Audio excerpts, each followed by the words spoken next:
This episode of the Stay at Home Nurse podcast is part of our series on nurses who took the leap to leave their traditional nursing position and go full-time on their entrepreneurial journey during the COVID-19 pandemic.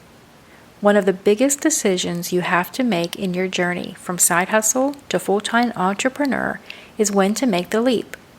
In quote-unquote normal times, this is a hard decision, but the uncertainty of the pandemic has brought a new set of challenges. And yet, a large number of nurses have decided to do just that, leave the quote-unquote security of their traditional nursing job and go full-time with their business. And the results have been tremendously positive. I want to share their inspiring stories with you. Today, we're talking with Janine Kalbach. Janine was my first podcast guest back on episode 15, Getting Paid to Write as a Nurse, which was released on May 22nd of 2020. It's been less than a year since that episode was recorded and released, but a lot has changed in the world, her life, and her business. Listen in as she shares with us her reason for leaping into full-time entrepreneurship, how the pandemic caused her to pivot her business, and more.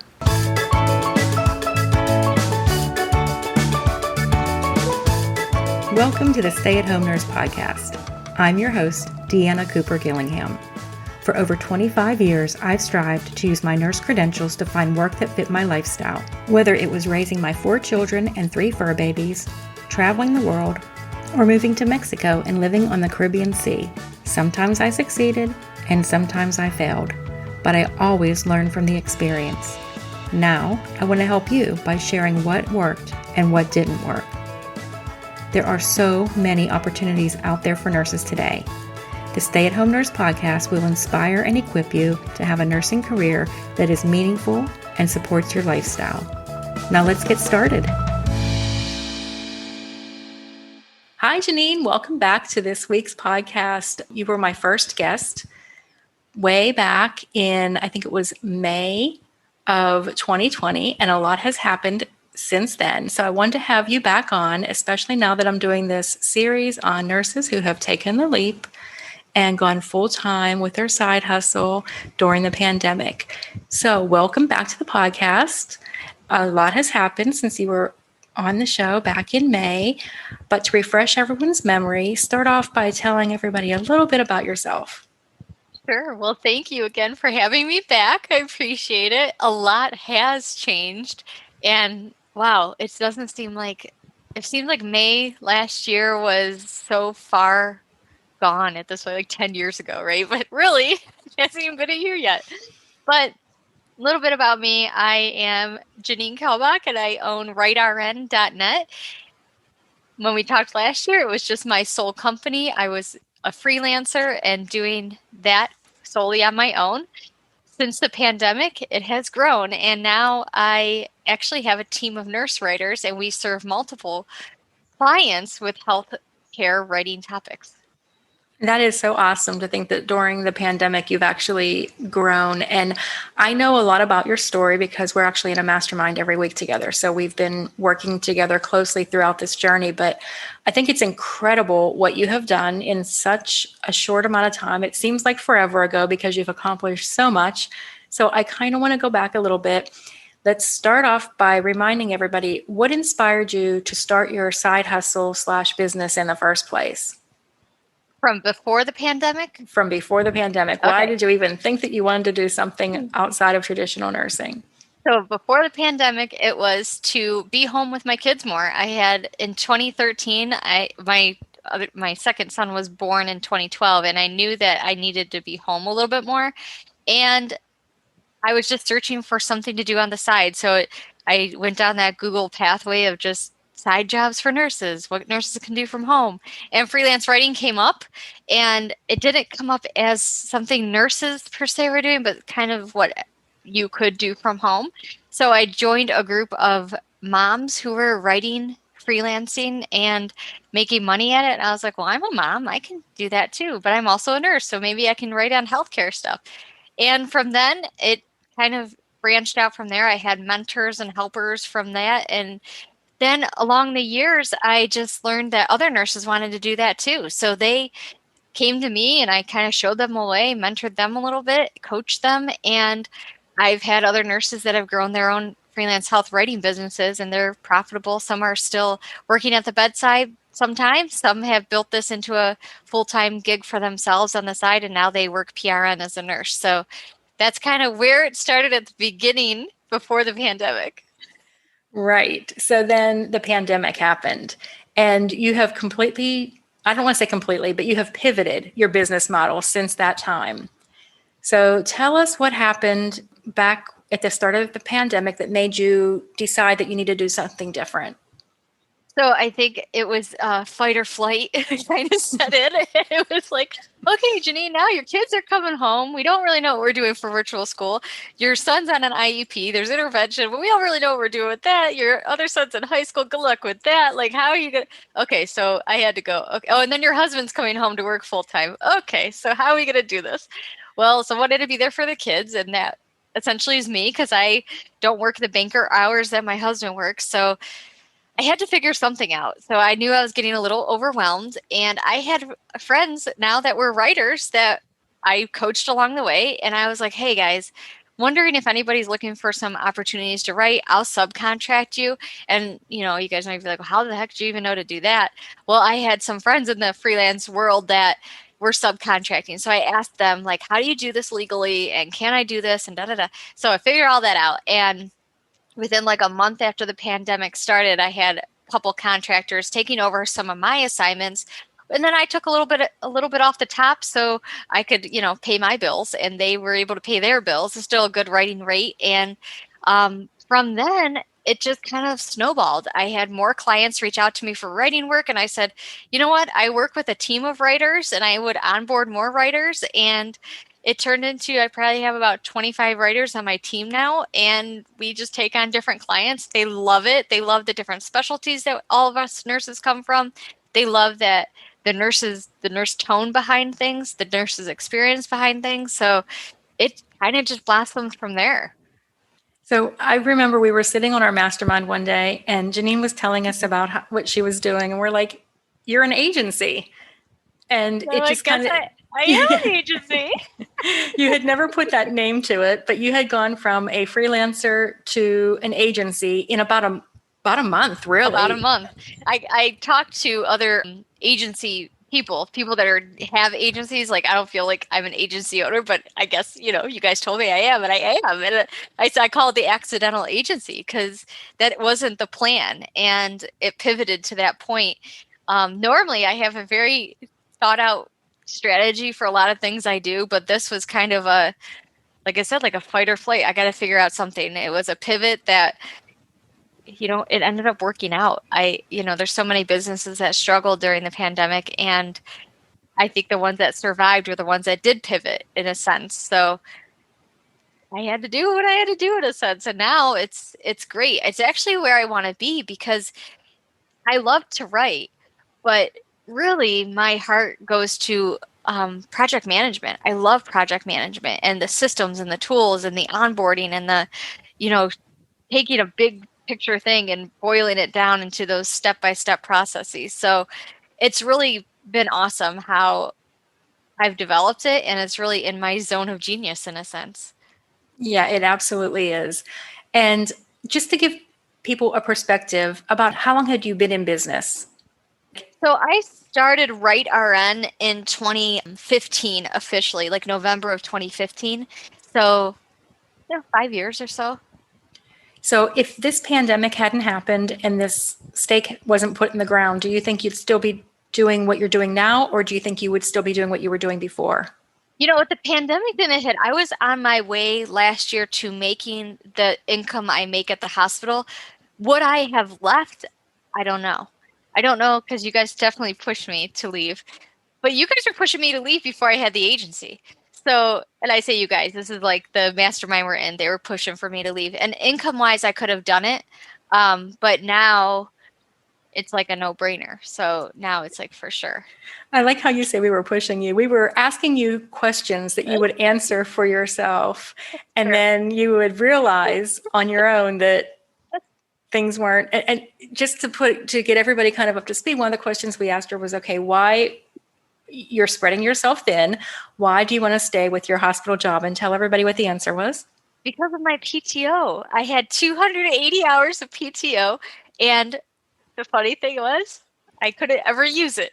Yes. So that was our next question was like, okay, so what are you going to do with this PTO time? And you're like, well, I can't use it. We're like, what do you mean you can't use it? Couldn't take the days off, right? Because somebody else had the vacation, right? Somebody had this day. I couldn't take this day off because that was an onboarding day because I was an educator. So I had to onboard the new nurses. Like, couldn't take a vacation here. Couldn't do. So it turned into I was saving PTO for absolutely no reason, and that was keeping me safe in a sense. Yeah, you were staying at your job so that you could acquire PTO that you could not use. Yeah. And when you actually said those words, your whole facial expression, your whole facial expression changed. Everything changed.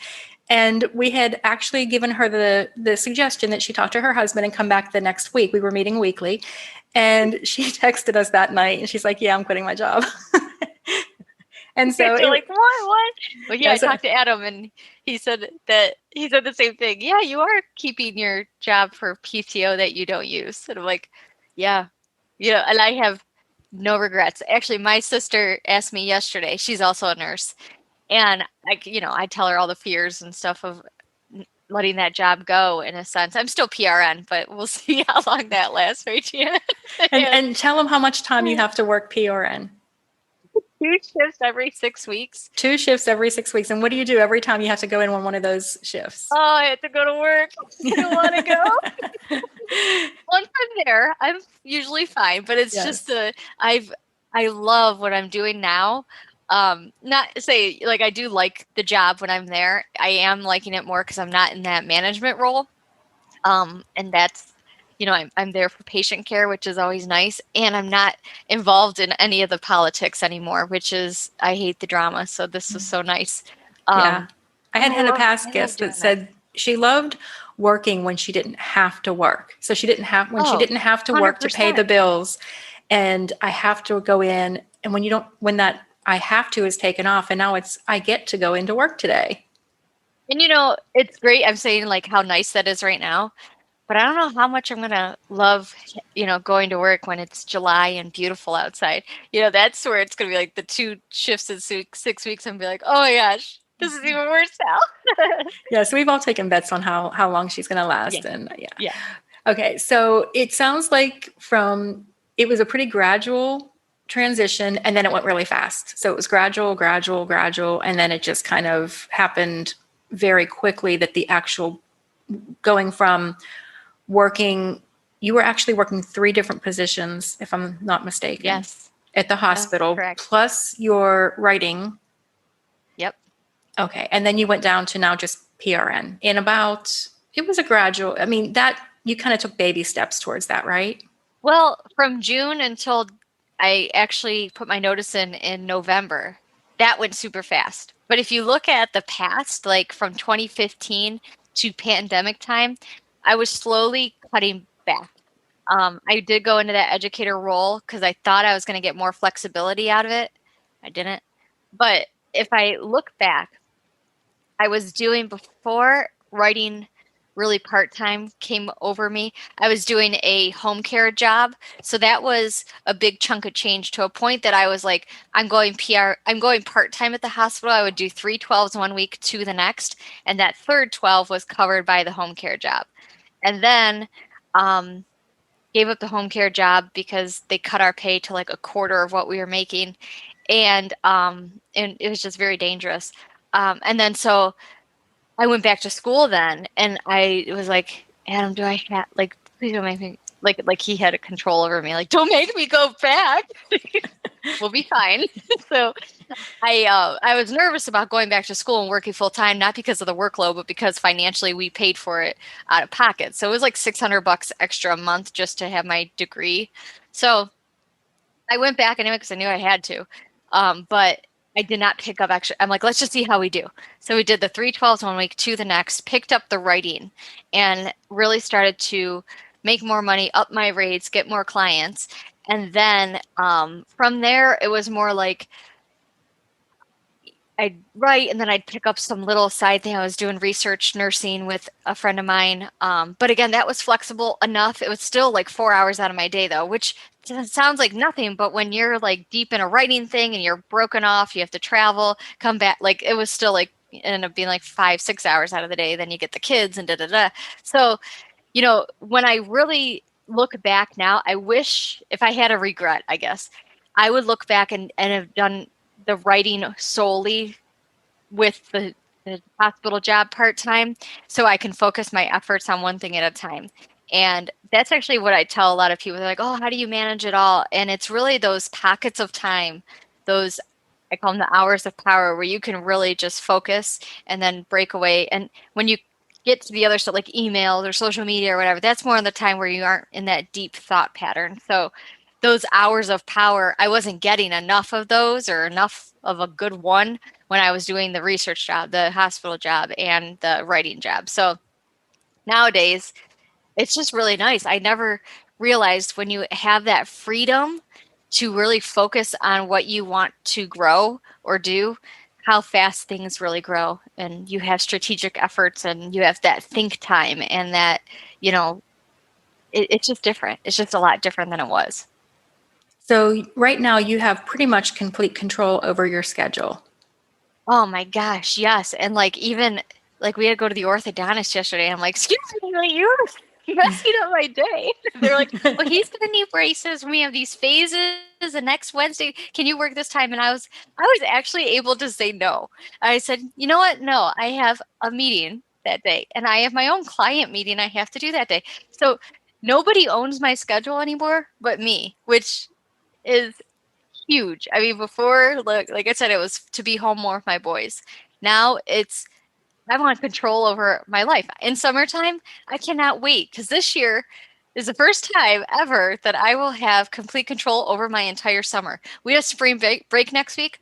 My oldest has to work his job, and my husband has to work his job, and me and the baby who's 8. I'm like, Jim, what are we gonna do? We need to go somewhere because we can. We're probably not going to do anything, but it's just the thought that I could makes it so possible and so real. Absolutely. It's that anything is possible. You don't have to ask It anybody's is. permission to say, can I have some time off? Or, when you're planning your family outings or vacations, you don't have to wait to see when the schedule comes out for vacations and all of that good stuff. Oh, then recently they were like, oh, you still have to do a holiday because you're still PRN. And we already booked out a bunch of camping trips this coming summer. Like I'm like ready to travel and actually do the things. So I was on every other weekend last year, right? So I was like, oh my gosh, Adam, I better ask my work if I have to work Memorial Day weekend because we just booked a camping trip and now I'm like, oh my gosh, I can't even fulfill my own barely working schedule. It's a good problem to have. So I know a lot of people are wondering about it's from just talking to you, it sounds like you're really enjoying doing your own thing. Do you have any regrets whatsoever about starting your own business, about going full time with it, and about leaving the quote unquote security of working at the hospital? I have absolutely no regrets. And I think the one regret I had maybe was to go back in time and do the part time with the 2 jobs, not the many different things I was multi-passionate about. And I think that's a problem sometimes. I am multi-passionate, so I always want to do different things. I guess I get bored easily in a sense. But yeah, no, I have no regrets to now say I own my schedule and I can work and do things whenever I want. It's my business is not running my life. My life runs the business. So it's definitely a change of mindset and I'm loving it so far. So I know another question a lot of people have is how about the money? And money is a big factor. Usually we go to work Absolutely. because we want money. And Yeah. so has that been an issue for you? Have you been able to replace your income or come close to it or exceed it? Where are you at? Yeah, I exceeded it big time, which is great. I made my first 6 figures last year with my business, and the second half, so like from June to December, was the biggest chunk of change. So when I was really, when I was in the mastermind with you guys, when I had the coaching, when I was really taking it so seriously that I was like, I'm done. I can't do the hospital anymore. I'm done. I need to make this work. And some days, it is a little bit scary but I always think worst case scenario, I can go to the hospital and pick up if I need to. But that's the worst case scenario because I don't want to do it. So I'm going to do everything I possibly can not to. And, having the support of my family to say, like, you don't have to, like, it's going to be fine. If we have a harder month, it's freelance, it's business, right? You're going to have ups and downs. So, yeah, I think it's just interesting. I'm seeing the ebb and flow of, last year's beginning quarter, first quarter, and then this year's, and it's like, okay, it's about the same, the same amount of clients, definitely more income, but like it's a slower first quarter all the time, and then things usually start to pick up over the year because I think a lot of places are doing their content planning and budgeting and whatnot. So yeah, no regrets. And I'm a little bit scared of the money only because that's just me. I'm a very cautious person. But and I feel like a lot of people always ask about benefits. My husband carries our benefits, but I have looked into that too because my next goal is to get him home. So he doesn't have to do these hours too, and we can have kind of flexibility over our entire life. So we've already looked into it, and it's not as bad as you would think it would be, like healthcare insurance. I always thought it was like stopping me from, that was another like mindset thing. Like it was stopping me from going full time. So Yeah. And one of the things I found too is when you start making money in your business and making a lot of, I don't want to say a lot, but I mean, more than you were making at your job, you need expenses also. And then health insurance yes. is an expense. And there's a lot of other things that are expenses. So even if you're making the same amount as you were making, sometimes you actually come out ahead because of the way that you can expense certain things. Not that we are, either one of us are tax accountants or IRS or anything like that, but you can definitely end up on the better side of it. And you wouldn't think that. Everybody worries that they're going to end up on the other end because my boss pays for this, but it's like, yeah, but you're going to make enough to pay for that and have a lot left over. Yeah, and this year we had a good accountant last few years, but this year we have a new guy. And he's like awesome. He's one of those that can find I mean, I don't want to say loophole. They're legal, right? It's legal stuff, but Right. he's like an expert in small business. So he's like, we have to do this for you, Janine. We have to do this for you. I'm like, oh my gosh, thanks, Ken. Like, of course. So my advice is if you are thinking about it, get a really good accountant who specializes in small business so you can really take advantage of all the tax write-offs that you possibly can. Right. Which will put you ahead of the game because there are things that you can't write off if you were Yes. working at a job. And yeah, so it And have sounds, a little nest egg. That's the other yes. thing. Yes. I wouldn't have gone into this without a savings. So have a good, I would say at least 6 months of living expenses before you pull the plug on your job. Yeah. And I think it also depends on, like, is your job gravy or are you the full-time breadwinner?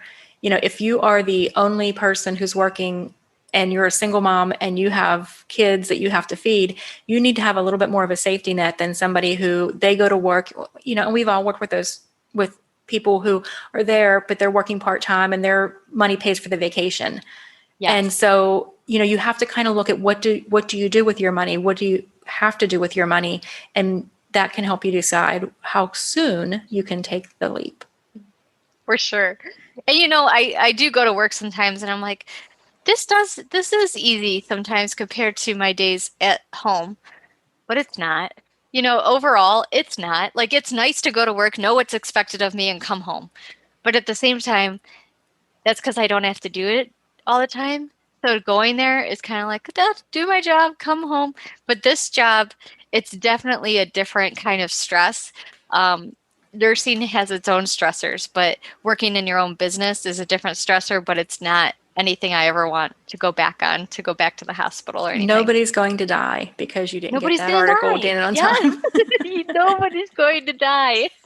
Yes, it puts a different perspective on things. Coming from nursing, you just have a totally different perspective. And we have never talked about this, but I've noticed a big change in you last year when you were homeschooling the boys and working a lot versus now when you're working on your own and homeschooling the boys. And it seems like a totally different Janine.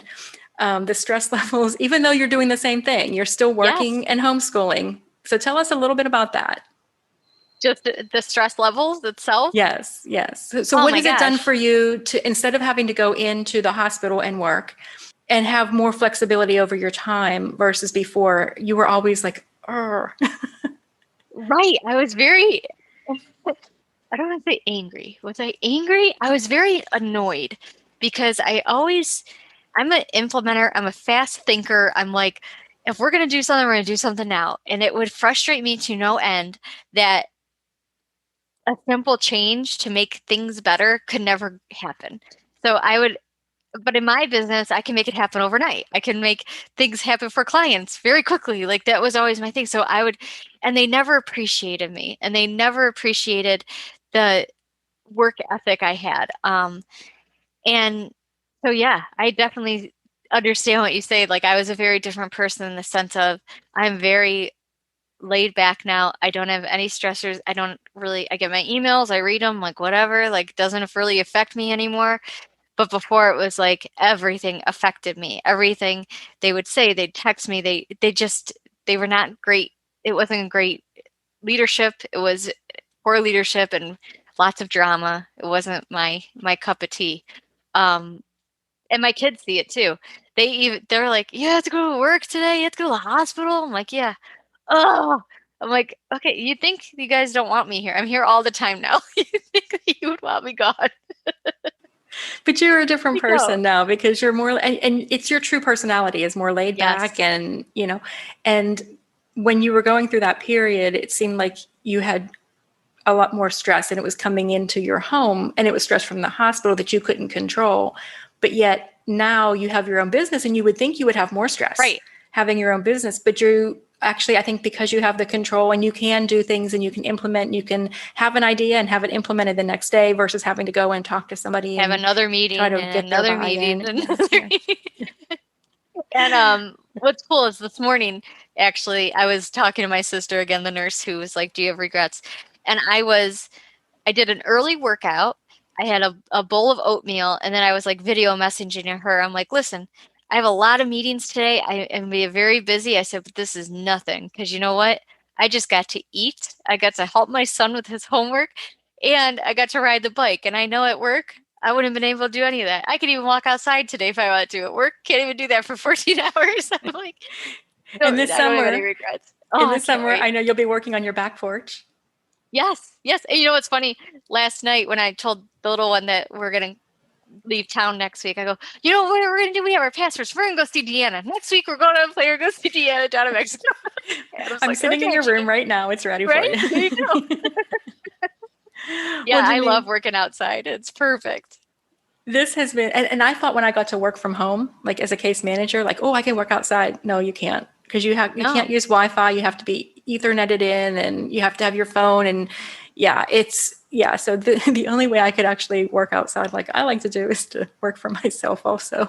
So it's funny Yeah. those little things that motivate us to, and I think it's a motivation for you. I back when you said, I can always pick up more shifts at the hospital, but I'm going to do everything I can to not Try do that. not So to. like, yeah, so Janine will reach out to clients and cold call and reach out on LinkedIn to try to find more clients Yep. because that means that she doesn't have to go back into the Yep. hospital and pick up another shift. It's so So true. that's And one of my favorite places to work, we actually got a camper this summer and just taking my laptop on the road with us and setting it up early in the morning before the kids got up, before my husband got up, brew a cup of coffee, sit inside my little RV and or just sit around like the morning fire and just write and get back to emails. Like I'm not stressed at all doing that. Like work to me is not stressful anymore at all. Like it's just a nice way to make money, I guess. Oh, well, I wish that for everybody. I wish everybody could Yes. find a nice way, something that they enjoy doing and that also rewards them with enough money to live the lifestyle that they desire. Because isn't that really what we all want? Yeah, we don't need tens of millions. You just need No. enough to do what you want in life. Yeah. And you find that you don't need other things to make you happy. Like I Yes. don't need to get other things that I used to think would make me happy, like certain clothes or certain jewelry or something like that. Now I'm so happy with life that like those other things Yes. don't make me happy anymore. So I'm saving money. Yes, yes, it's so true. Okay, well, I really want to thank you for taking time out of your busy meeting day today Of course. to spend some time with us and just let everybody see that it's not as scary on the other side as you might think. Of course, this is not for everybody, but for the right personality and for the right type of people, Janine is very disciplined. She's able to make sure she gets her work done. She's very good with budgeting and making sure she doesn't spend everything one month and then not have it the next month. But she's very good at with all of those things, and it has definitely paid off for her. Any final thoughts? Any final words of encouragement? Anything you would like to say before we sign off for Yes, I today? want to say thank you to you, Deanna, because I wouldn't have done it. I don't think I would have done it without you giving me that little push and being inspiration to me to do that. And Well, thank Sadie, of you. course, and Carol. And then anything else I want to say? I want to say that if you guys are the unicorns like we are that would want something like this for yourselves, if you feel like you're disciplined, that Deanna and I are hosting some rooms over on Clubhouse, the app that is for anybody who can get on it that wants some advice about pretty much anything. But we host rooms on business advice. So come join us. Yeah, we love to help people find the freedom that we have found. It's like it's so contagious when you get to this side and you realize how great it is. You want to help everybody you can get over there. So that's what we Yes. do on Clubhouse. If you need an invite, send me an email. I do have a couple invites that I can do. Right now, it's invitation only, but we can definitely work on that. And that is probably like the highlight of my week when we get on there and we get to just help people to discover their little zone of genius and how they can make some money off of it on the side and maybe even Or go our full time with masterminds. it. That's another That is, yeah, highlight of our week. that That is might be my, number one. yeah, that is number one. Yeah, I'll have to admit that is number one. Yes, I always look forward to that. Yeah. And I'll be able to sit there and say, why do you giggle with those girls all the time? Because we have such a good time. And we not only have a good time, but we make impact on our businesses. As Janine has just testified, they are very impactful on our business while we are having fun. Less than 6 months, I was able to leave. This is Yes. crazy. It's just Yes. crazy. So it took you 5 months to get to that, or 5 years to get to that point, Yeah. but you were kind of stuck at that point. You still had the mindset of, this is what I do. I'm a freelance writer, Yep. until we kind of So helped you no, to you're an flip the agency. switch. Oh, okay. Yeah. And naming something gives it power. You know, when you name it, and call it an agency, call it what it really is, it empowered you to go forth and say, I am an agency, and then get more and more clients because now you were speaking as an agency, not just a freelancer that was just going to go out and get a couple extra gigs for some other And well, people. and this could be a whole nother episode, but the thought of the other thing I did during those 5 months was hire on somebody to help me, Yes. a virtual assistant, because I was out of the weeds. I was out of the things I couldn't do it all. So, between the subcontracting and social media and all the things, I was able to get some help there. So We will that's the other save thing. that for the next episode There you with go. Write it Janine. down. Yes. So we're going to schedule another check-in with Janine, and her and I are going to talk about why you need to get help. And we have a lot we Yes. can say about that because it's not just in your business, but even if you want to start a business, we have some tips for you. So, Janine, we're going to save that for next time. Sounds perfect. Okay. I'm excited. Thank you so much for joining us today. I really appreciate it. And I'm sure that the listeners do too. Well, I appreciate you, Deanna. I appreciate all you guys listening. And yeah, come hang out with us on Clubhouse. Awesome. As I mentioned in the intro to this episode, Janine was previously a guest on episode 15, Getting Paid to Write as a Nurse. I invite you to go back and take a listen. I will have a link in the show notes. You'll also want to take a listen to Janine's podcast, The Savvy Scribe. Each week she comes to you with great information on writing as a nurse. As Janine mentioned, we would love for you to join us on Clubhouse in one of our many rooms that we host. If you need an invite, send me an email, hello@thestayathomenurse.com. Until next week, adios from beautiful Puerto Aventuras, Mexico.